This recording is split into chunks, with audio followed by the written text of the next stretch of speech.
My mother dumped an entire plate of food on my 9-year-old son during New Year's Eve dinner and told us to leave. Get out and never come back, my brother said. Dad just sat there staring with that same silent contempt he always had. I didn't beg. I didn't cry. I simply looked around the table and said, "Then you won't mind if I do this. I'm Veronica, a single mom who spent years trying to be enough for a family that never really saw me. My son Liam, 9 years old, is everything left after my husband died. That night everything exploded in seconds. What I did next made the entire room go dead silent. To understand why that night became the breaking point, I need to go back to the beginning. I was always the shadow in our family. Brandon, my younger brother, was the light everyone turned to. On his 10th birthday, the living room overflowed with balloons, a towering 3-tier cake, and stacks of brightly wrapped gifts: new sneakers, a video game console, even a shiny new bicycle. Relatives gathered around, laughing and applauding as he ripped open each package. I stood quietly in the corner holding a large trash bag, waiting to collect the scattered wrapping paper while everyone hugged him and snapped photos. No one seemed to remember that I had turned 11 the month before, and my own birthday had passed with just a card and a quick happy birthday over breakfast. School report cards followed the same pattern. Brandon's straight A's were proudly displayed on the refrigerator door, and Mom would call aunts and uncles to brag about his grades like they were national achievements.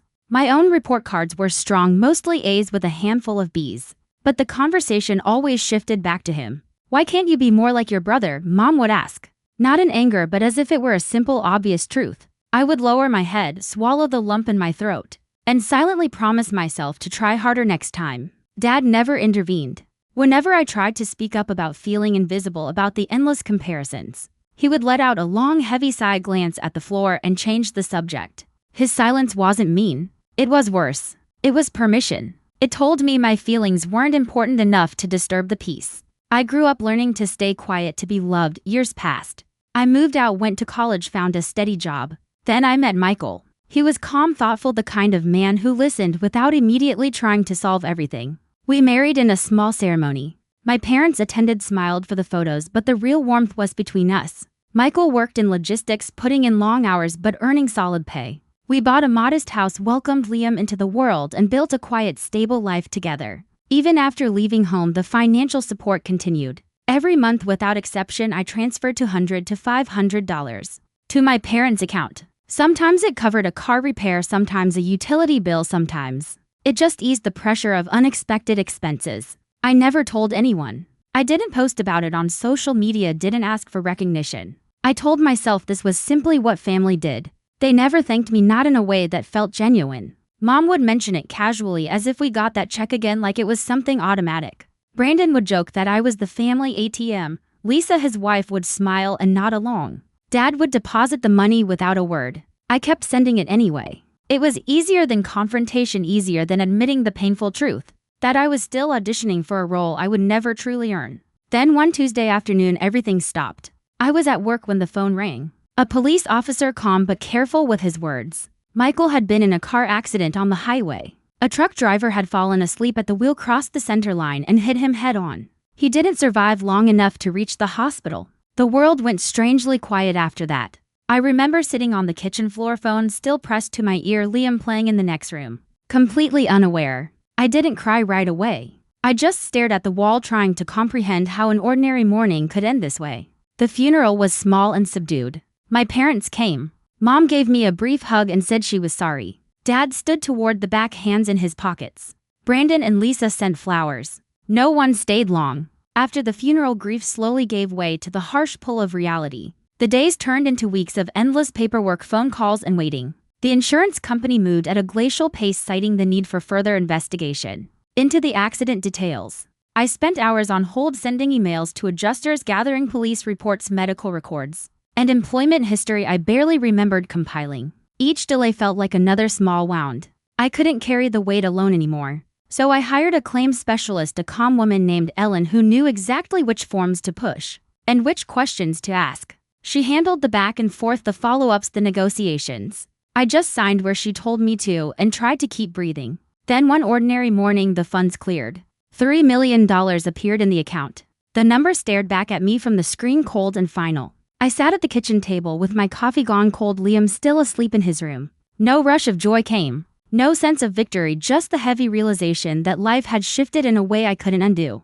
That night after Liam was in bed, I opened the banking app again. I stared at the balance for a long time. I thought about all the years I had quietly sent money, small amounts. That added up to years of silent support. I thought about how those transfers were accepted without question, how they became expected, rather than appreciated. I thought about the way conversations shifted when the money slowed, how the tone changed from casual to careful. I asked myself the question that had been circling for weeks. If I don't give them this chance, will I carry the guilt forever? The thought sat heavy in my chest. I had spent so much of my life trying to prove I belonged, trying to earn a place at the table. But this time was different.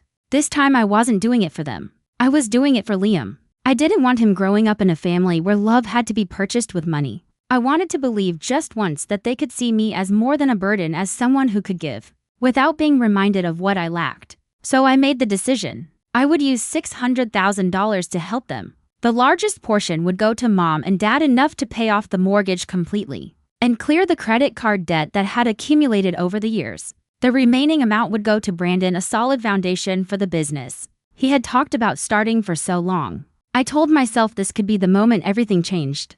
Maybe this would show them I wasn't just the one who needed help. I was the one who could offer it freely. I opened the banking app and began setting up the transfers. I created 3 separate pending transactions, each labeled clearly: one for my parents' mortgage payoff, one for their remaining debts, and one for Brandon's startup capital. I didn't rush. I double-checked the amounts, the account numbers, the memos. Everything had to be precise. I didn't tell anyone, not yet. I wanted it to be a surprise, something I could reveal during New Year's Eve dinner. I imagined the moment, the table quiet, the countdown to midnight playing softly in the background. Me explaining calmly that this was my way of saying we could start fresh. I pictured mom's expression softening, dad giving a small nod of acknowledgement, Brandon looking at me with something close to respect. I let myself hold on to that image, fragile as it was. I saved the transactions as pending. They wouldn't process until I hit confirm, which gave me time to think, to breathe. I closed the app and sat in the dark living room, the house quiet around me. Outside, the winter night was still. I didn't know then how dangerous hope could be. New Year's Eve arrived and I walked into that house with the last fragile thread of hope I had left. The dining room glowed with warm light from strings of white bulbs draped across the windows. The TV in the living room played the pre-countdown show, commentators laughing about the ball drop in Times Square. The long table was covered with mom's best white tablecloth, set with her good china silverware and platters of roast beef, creamy mashed potatoes, green beans, almondine fresh rolls still warm from the oven, and a bowl of cranberry sauce. Candles flickered in the center, casting soft shadows. The room smelled like pine from the small tree in the corner, and the food mom had spent all day preparing. Everyone was there, mom moving between the kitchen and table, adjusting plates, dad seated at the head, Brandon and Lisa on one side, Liam and I on the other. Laughter drifted through the air, glasses clinking as people toasted to the year ahead. For the first few minutes it felt almost normal. Liam sat beside me, eyes bright at the decorations, quietly taking small bites of his roll. I smiled at him, squeezed his hand under the table. The conversation flowed lightly at first: work updates, neighborhood news, the weather. Mom passed the potatoes with a smile. Brandon told a joke about the football game earlier that day. Lisa complimented the food. I let myself relax a fraction, thinking perhaps tonight could be different, that the small gestures of kindness might mean something. Then the comments began, subtle at first, the way they always were. Mom looked across the table at me, her smile thin. Veronica, you look tired. Still adjusting, I suppose. Being a widow is hard. The word widow landed like a quiet slap. I nodded, kept my voice steady. I'm managing. She tilted her head slightly. You always say that, but you know life goes on. You have to get your act together for Liam's sake. Brandon chuckled, leaning back in his chair, fork in hand. Yes, sis. You've been in that phase for a while now. Maybe it's time to move on. Lisa nodded along, adding softly, it's not healthy to stay stuck. The words weren't shouted. They were delivered casually, almost kindly, the kind of passive jabs that had been part of every family gathering for years. I felt the familiar tightness in my chest, the old instinct to shrink, but I swallowed it down. I told myself to let it go.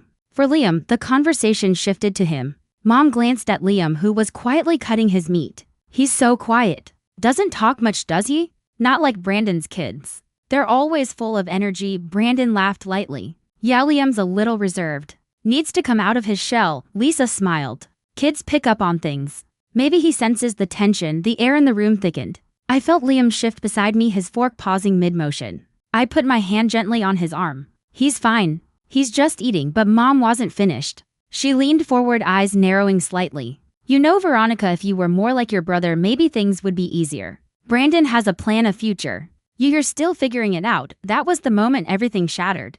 Mom's face flushed red, her lips pressed into a tight line. She reached across the table for Liam's plate, his half-eaten roast beef and potatoes. And in one sharp, deliberate motion, she turned it over. The food slid slowly down the front of his shirt, gravy dripping in thick trails, potatoes clinging to his chest, bits of green beans tumbling into his lap. The movement was not rushed. It was slow, almost calculated. The room went utterly still. No one moved. No one spoke. The only sounds were the soft plop of food hitting fabric, the faint drip of gravy onto the tablecloth, and the distant murmur of the TV countdown. In the background, Liam froze, eyes wide, hands hovering above the mess. I felt his small body tense beside me, his breath catch. The silence stretched heavy and suffocating, everyone watching, no one breathing. Brandon broke it first. He stood up, chair scraping loudly against the floor. His voice was cold, final. Get out, both of you, and don't ever come back. Dad sat motionless at the head of the table, eyes fixed on his plate, hands folded in his lap. He didn't look up. He didn't speak. He just sat there as he always had. I didn't scream. I didn't cry. I looked at Liam, saw the shock, and heard in his eyes the food still clinging to him, gravy soaking through his shirt. Then I looked at them, Mom, Brandon, Lisa, Dad, all of them frozen in their places. The room thick with the weight of what had just happened. I reached into my pocket, pulled out my phone, and opened the banking app. My thumb moved slowly, deliberately across the screen. One by one, I selected the pending transfers, the mortgage payoff, the debt clearance, the startup fund. $600,000 in total. I tapped cancel on each one. The soft, unmistakable click of confirmation echoed in the dead silence of the room. The sound was small, digital, almost insignificant. But in that moment, it was the loudest thing in the world. 3 clicks, 3 transactions voided. The air in the room seemed to vanish. No one said a word. The only sounds left were that tiny click repeating 3 times and the faint, distant hum of the TV, counting down to midnight. I put the phone back in my pocket. I stood up, took Liam's hand, and led him out of the room without another word. The door closed behind us and the night swallowed us whole. The moment I pressed the final button, the room shattered. Mom was the first to react. She bolted from her chair so fast the legs scraped harshly against the hardwood floor. Veronica, she called, her voice cracking with panic. What did you just do? She hurried after us as I guided Liam toward the front door, her footsteps quick and uneven, almost stumbling. Brandon followed right behind Lisa, trailing him, while Dad remained frozen at the head of the table, still staring at his plate. The front door was only a few steps away, but every step felt like crossing an invisible line I could never uncross. Mom reached us first, her hand grabbing my arm. You can't do this. You can't just cancel everything. Her voice rose desperate and high. How could you do this to me? Your own mother? I was just angry. The words tumbled out in a rush, the only thing she could manage to say in that moment. I didn't respond. I pulled my arm free, gently but firmly, kept walking forward, Liam's hand tight in mine. Brandon pushed past her, blocking the doorway. Wait, you don't understand. This is crazy. You're ruining everything. His face was flushed, eyes wide with something between anger and fear. Lisa stood behind him, hands clasped tightly, saying nothing, just watching with wide eyes. I looked at them, Mom pleading, Brandon furious, Dad still in the dining room, not moving. And I felt something inside me finally settle. There was no anger left. Just clarity. Just finality.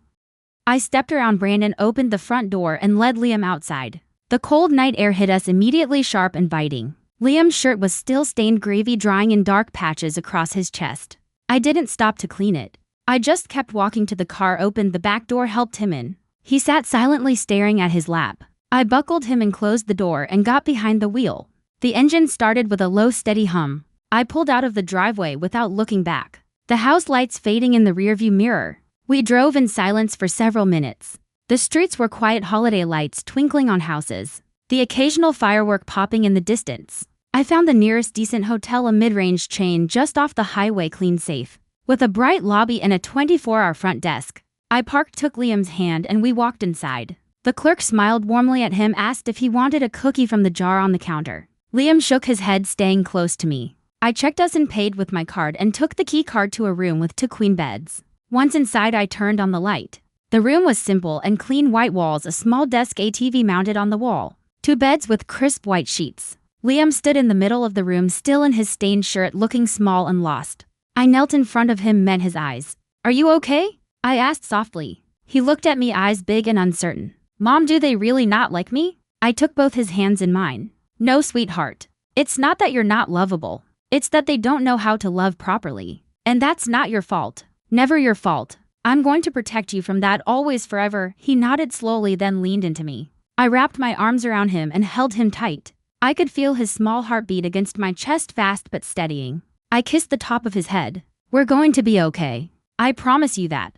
I helped him out of the dirty shirt, gave him one of my clean t-shirts to sleep in. It was big on him, but he didn't mind. He climbed into bed exhausted. I sat beside him, rubbing his back until his breathing evened out and he fell asleep. Then I moved to the other bed, sat on the edge and stared at the wall. My phone buzzed on the nightstand. I looked at the screen. Mom. I let it go to voicemail. It buzzed again. Brandon. Again, Mom. I turned it on silent, but the screen kept lighting up over and over. Finally, I answered the third call from Mom. Veronica, please, she started, voice thick with tears. Come back. We didn't mean it. It was just emotions were high. It's New Year's. Let's talk, please. I stayed quiet. Brandon's voice came on the line. He must have taken the phone from her. You can't do this. You're being dramatic. Come back. We'll fix it. The money, you can redo it. Just come home. I looked at Liam sleeping peacefully, his small chest rising and falling. No, I said quietly. Not tonight. Not after what happened. Mom took the phone back. Please, Veronica, we're family. I ended the call. The room was silent again except for Liam's soft, even breathing. I turned off the light, lay down beside him and stared at the ceiling until the first light of the new year crept through the curtains. 3 days of silence passed. And then the real storm arrived from social media. It started with Brandon's post on Facebook. I saw it on the third morning while Liam was eating breakfast. The photo was of the empty dining room table from New Year's Eve, the decorations still up. The candles burned down to stubs. The caption was long and cutting. Some people showed their true colors when you finally set boundaries. My sister showed up expecting sympathy, and when we said no more, she tried to ruin our family. With money, kept it all for herself after getting lucky from her husband's accident. Ungrateful, selfish, some family you can't trust. He didn't tag me directly, but he didn't need to. Everyone in our circle knew exactly who he meant. Likes and comments poured in from relatives, neighbors, old friends, prayers for Mom and Dad, hearts for Brandon, words like disgrace and entitled and shameful. I stared at the screen for a long time. Liam looked up from his cereal bowl. What's wrong, Mom? I closed the app, smiled at him. Nothing important, sweetheart. Finish your breakfast. I didn't respond right away. I waited until Liam was at school. Then I opened my own account. I uploaded screenshots, years of monthly transfers to my parents' account, dates, amounts, memos like for utilities or car repair. I included one from Mom's old post, the one where she had shared a photo of a small check she sent me after Michael died, captioning it, "Sometimes you have to step up for family even when it's hard. Praying Veronica learns to stand on her own soon." I added a simple caption of my own. This is what family looked like before. Quiet help, no fanfare. This is what happened when I needed it once. And for the record, I didn't storm out. I left when I was told New Year's was better without me and my son. I hit post. Then I turned off notifications and went about my day, laundry, groceries, picking Liam up from school. I didn't check until evening. The backlash came fast. Within an hour, the comments on Brandon's post shifted. Wait, you were taking money from her every month? Why did you post about helping her like it was charity? So you kicked her out and now you're mad she won't give you more? Relatives I hadn't spoken to in years started messaging me privately. Some apologizing, some asking for my side. Brandon's post was edited twice, then deleted entirely. The photo disappeared. The comments vanished. The thread was gone. By evening, my phone was blowing up again, texts from aunts, cousins, old friends. Mom called 3 times. I didn't answer. Then the doorbell rang. I looked through the peephole. Mom and Dad stood on the porch, Brandon and Lisa behind them. Mom held a bakery box, probably cake or cookies, some kind of peace offering. Dad looked tired, hands in his coat pockets. Brandon's face was tight, arms crossed. I didn't open the door. I stood there watching them. Mom knocked again, softer this time. Veronica, honey, please. We just want to talk. Her voice trembled through the wood. Dad cleared his throat. We're sorry. Let us in. I stayed silent. Liam was in the living room coloring at the coffee table. He looked up. Who is it, Mom? I smiled at him. Just some people. Stay there, okay? Brandon stepped forward. Come on, Veronica. This is ridiculous. We're family. Open the door. I looked at them through the glass, Mom with her hopeful eyes, Dad with his quiet regret. Brandon with his anger barely hidden, Lisa silent beside him. I thought about the years I spent trying to earn their love, the money I sent without asking for thanks, the way they accepted it all as their due. I thought about Liam, the way he looked at me in the hotel asking if they really didn't like him. I turned away from the door. I walked back to Liam, sat beside him on the couch and watched him color. The doorbell rang again, softer, then stopped. Footsteps retreated down the porch steps. A car engine started. They drove away. I didn't open the door.